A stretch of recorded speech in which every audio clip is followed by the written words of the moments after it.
कभी कभी मैं टाइम में अगर उलझ जाता हूं तो बहुत गहराई में चला जाता हूं, कभी कभी तो नींद भी नहीं आती है। क्यों नहीं आती है? क्योंकि मुझे लगता है कि इंसानों का जीवन कितना है, 80 साल, 100 साल, अच्छा 150 साल कोई एक बंदा जी गया, ठीक है, मैं मान के चलता हूं सबसे खुशनसीब व्यक्ति वही है जो 150 साल जी गया, सिर्फ इतना। पर इसकी शुरुआत कब से हुई?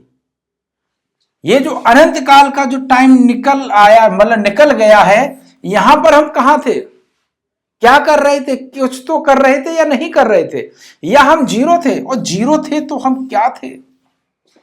और अभी तो ये अनंत काल का जो पीछे का जीवन निकल गया है, हमने यहां पर सिर्फ 150 साल, महज 150 साल या 100 साल या 50 साल, मैं तो कह रहा हूं 60 साल बहुत जी ले आदमी, 60 साल का समय, सिर्फ 60 साल का, मतलब कि मुझे लगता है कि टाइम अनलिमिट, मतलब कि उसकी कोई लिमिट है ही नहीं।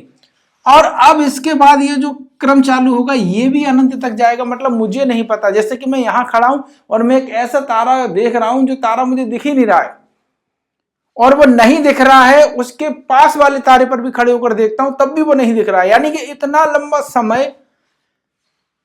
तब हमारे पास 60 साल भी, तब भी मतलब कि हमें पता ही नहीं कि हमने ये 60 साल जीने के बाद क्या होगा हमारे जीवन का, या उससे पहले क्या रहा होगा। बहुत कंफ्यूजन रहती है भाई।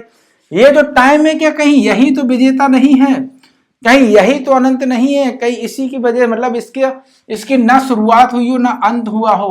अरे बड़ा भाई डाउट में रहते हैं। हमारे पास सिर्फ समय मिला है 150 साल, वो भी शायद इसे हम साल इसलिए कह रहे हैं क्योंकि 150 साल हम सूरज की वजह से, यार ज्यादा नहीं पहुंच गए, 60 साल काफी, 150 साल में तो उसी आदमी को लेकर बैठ गया।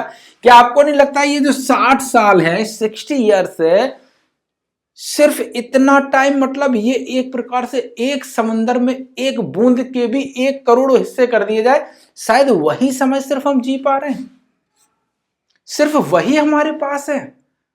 इसके बाद मतलब कि हमारा कभी उदय ही नहीं हो, हम कभी कुछ चीज जाने ही ना हो, और इससे पहले कभी कोई चीज हम समझे ही ना हो। क्या ऐसा नहीं है? क्या हमको ऐसा नहीं लगता है कि दुनिया में बहुत कुछ चीजें ऐसी हैं जो हमारी, मतलब हमसे परे हैं, जिनके बारे में हम रत्ती भर भी नहीं जानते और शायद अनंत काल तक जान भी ना पाए? तो मुझे तो कहीं कहीं लगता है कि शायद टाइम से ही उदय हुआ है, या टाइम का मतलब टाइम का उदय ही नहीं हुआ है, यानी ना इसकी शुरुआत हुई है और मुझे लगता है ना इसका अंत होगा। इस अनंत काल के जीवन में, मतलब कि जो इनका टाइम है उसमें हमें लगता है हम एक क्षण भी नहीं जी पाते हैं। अगर दिन और रात नहीं होते, सोच के देखो सूरज के लिए क्या फर्क पड़ेगा, क्या उसके लिए एक दिन होगा? उसके लिए तो एक दिन है ही नहीं, उसके जीवन काल में दिन ही नहीं है। यानी कि सूरज का उदय और सूरज का अंत, बस यही उसके जीवन में एक पल है, क्योंकि पल है ही नहीं उसके जीवन में। हम तो दिन रात देखते हैं, इसलिए हम पल को बना देते हैं, डिवाइड कर देते हैं घड़ी से। लेकिन इसके लिए क्या है? क्या सूरज के लिए कोई पल है? इसके लिए तो समानांतर है, सब चीज समान है। क्या पृथ्वी के लिए कोई पल है या नहीं है? दरअसल में यही चीजें हमारे कॉन्सेप्ट को, हमारे दिमाग को हमेशा दही बनाती है। बताऊंगा तो मैं बहुत सारी चीजें, समझाऊंगा भी बहुत सारी चीजें, क्योंकि पढ़ाई का मतलब ये नहीं है कि सिर्फ आपने किसी दूसरे का ज्ञान पढ़ लिया और उसके बाद ज्ञान खत्म हो गया। ज्ञान वो भंडार है जो शायद टाइम की तरीके से अनंत काल तक चलने वाली चीज, यानी इसका भी कोई अंत नहीं है।